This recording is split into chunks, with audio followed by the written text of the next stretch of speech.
อย่างฉันจะมีอะไรไปสู้กับใครเขาได้ก็แค่ผู้ชายที่ใช้ชีวิตจบแค่วัน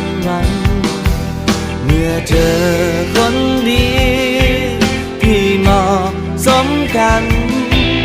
ก็ถึงเวลาที่ฉันจะต้องทำใจอกหักก็ดีแล้วเจ็บหนักก็ดีแล้ว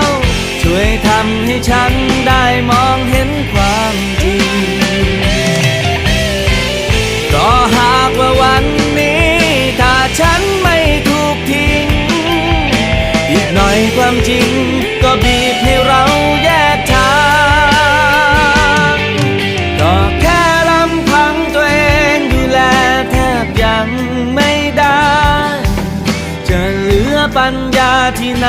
เอาไปแบกรับตัวเธอ